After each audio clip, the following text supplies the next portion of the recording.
So my next guest today is Jason Spera from Aegis Corporation. Welcome, Jason. Thank you for joining us today. Thank you, Trevor. It's great to be here. So let's. You're well known, of course, for your FactoryLogix software, which has been implemented in many factories to control the process, connect to the MES systems, etc. It's got a modular approach, and I wanted to ask you what the recent upgrades you've made to the system. Sure, I'd be happy to. One is what we call our PLC gateway, and it's actually, we feel, an important addition to the system, but it's actually, for the first time, it's not really part of the FactoryLogix platform in that it can be used by anyone. And its purpose is, when we look around the trade show floor, most of the machines are quite smart. They have a PC running them. Getting data off them is pretty easy. The data coming from them is intelligent. What some folks don't realize is that most robots, in discrete manufacturing writ large, are PLC run. So they're very reliable, but primitive data, very dumb. But they'll run stupidly forever. That's the advantage. But basically, all those PLCs may be operating a single-arm robot or something like that are doing is the only data you can get from them are these memory data points that are changing as something changes in the robot. It's typically been a bit difficult to make that intelligent data integrate into the factory data network with those. So the PLC gateway is a software tool we now have. It can run on any platform, Linux, what have you. And it connects to the PLC. It shows you the data going on in the PLC and lets you map it to equivalent CFX. And the effect of this is you connect it to the PLC, and the other side is IPC standard CfX coming out. So now, if you have these relatively basic data coming from these machines, and then you have your very advanced machines that are natively CFX, you can have the entire automation equation in the factory be CFX. CFX qualified. That's great. So that data then that it maps and it pulls off, that then goes up into the MES system? Or yes, the MES, it could go to ERP. CFX was meant to feed any number of systems that want to consume it. So, but yes, a lot of times it would be going to the MES. Okay. So another area I believe you've upgraded a bit is the materials management side. Yes, we have. We've been doing material management within the FactoryLogix platform for many, many years. This is our second generation. It's a very large upgrade to what we did before. It's now entirely web-based because it's natural. The material operations in a factory are inherently mobile. People are moving around, the autonomous vehicles, which now we can fully control them as well. So the granularity of our tracking of material movement and activities is much improved. It's really a big improvement for our customers in that what we've learned is if you really look at everything that a factory control system does, an MES system, any given area that it's touching, paperless documentation, tracking, things of that nature, if something goes wrong in those processes absent an MES, it's a problem, but it's not disastrous. Right. If you make mistakes in material management, it impacts money and production and all manner of things very radically. Like in terms of stress levels to a company, material management is possibly at the top to a manufacturer. So we've put great effort towards making that equation from the receiving process all the way through the warehouse and out to the lines and everything, line switching with material management and total granularity of knowing what's going on with the quantities and where they are. We've put great efforts towards really elevating that to a new level. So how do you integrate with that? I mean, so on a software level, I mean, goods inward, they come in, they scan the reels when they come in with an incoming management system. Yes. That would get loaded up into the FactoryLogix software? Well, that's a great point. Customers often have pre-existing systems in incoming receiving. It could be an ERP module or whatever. They often have a warehouse management system. Sometimes they don't. So the architecture is such that you can use as much of our solution or as little as you like. So it doesn't necessarily displace another system if you don't wish it to. So that's one point. The other aspect of it is it is a bit of a merging of some quality functions and material control, because incoming receiving is very complicated to manage if you really want to do proper sample control, quality analytics about your supplier, performance scorecards, things of that nature, and we can handle all of that for the customer. Really? And then that impacts trace, because traceability really does begin, when that material hits the dock. Right. And we can carry the experience of both the material and the process all the way from front to end now. Right. Okay. So do you integrate then also with the component counters and things like that? Yeah. If that's well, you bring up a good point. We can integrate with those, but we also have an entire cycle counting system inherent to this, which is very important for the accounting side of the business. To actually automate, even down to the human resources of, if we're going to do this method of cycle counting, how should we allocate human resources to do it? And FactoryLogix is actually supporting that now. Right. Interesting. For audits and so forth. For audits and so forth, yeah. No, as I say, material management is critical, not just to the operation of the factory.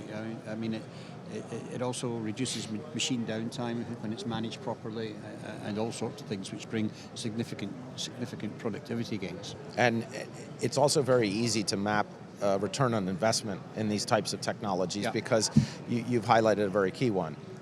Line starvation due to material routing issues is really something that should be avoided. Right.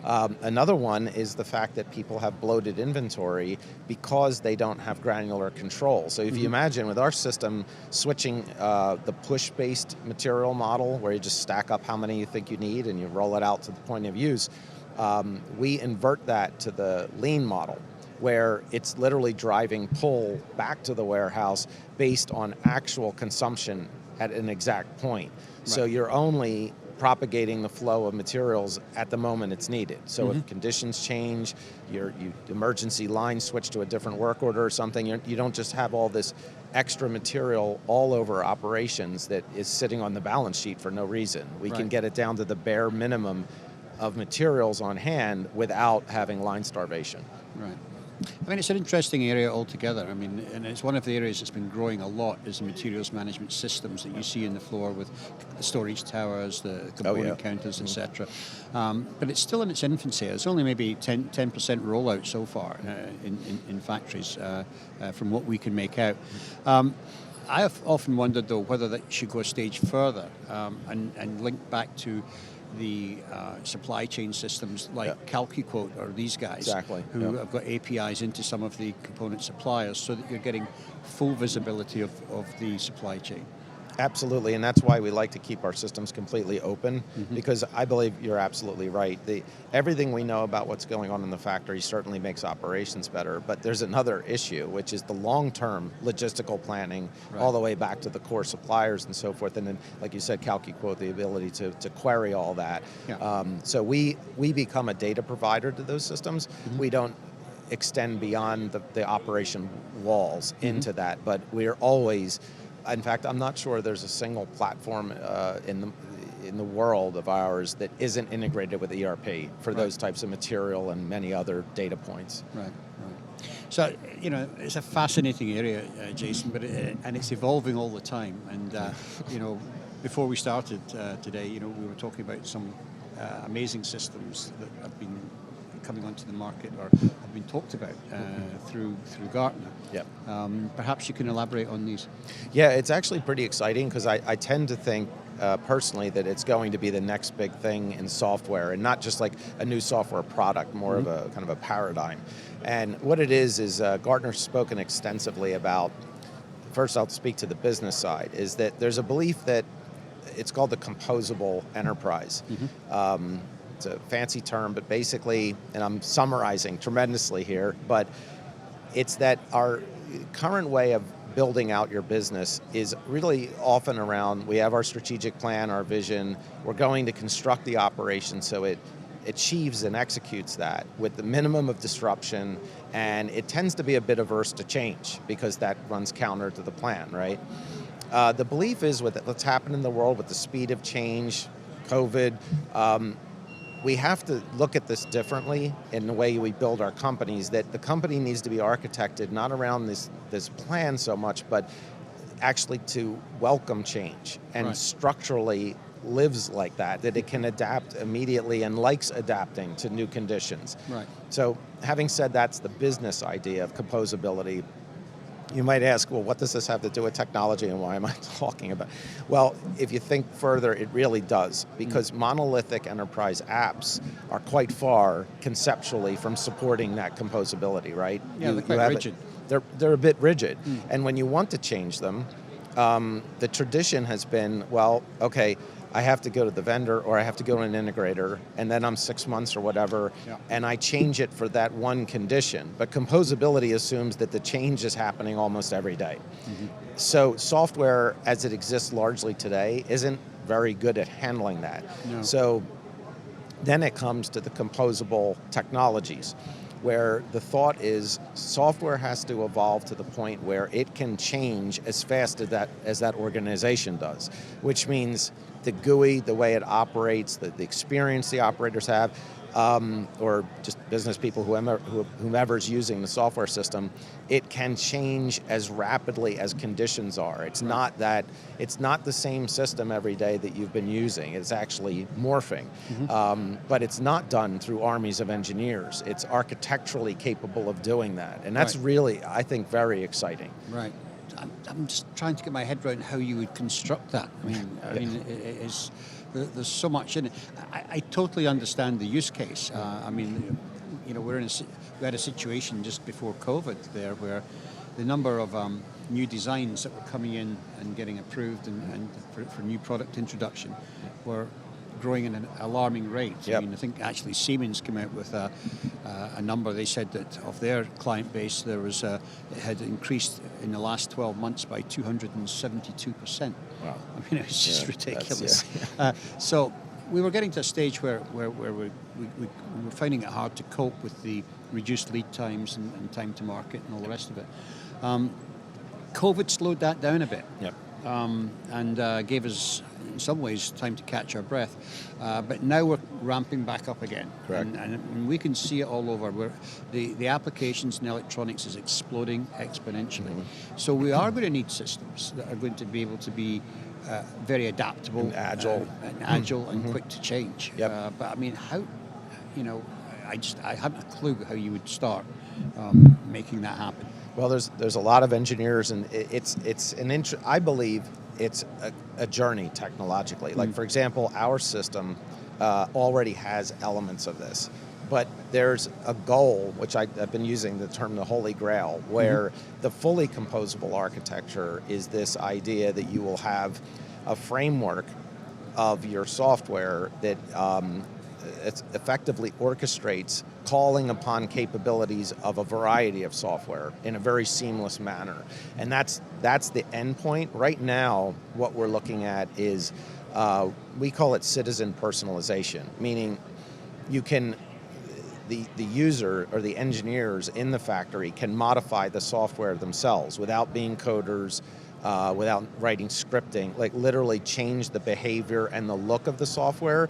That's effectively where we are now, but then there's many steps technologically to that holy grail of a fully composable architecture where multiple vendors are feeding a solution that the customer is using. Well, I mean, to make that kind of thing happen, though, you're going to need standardization.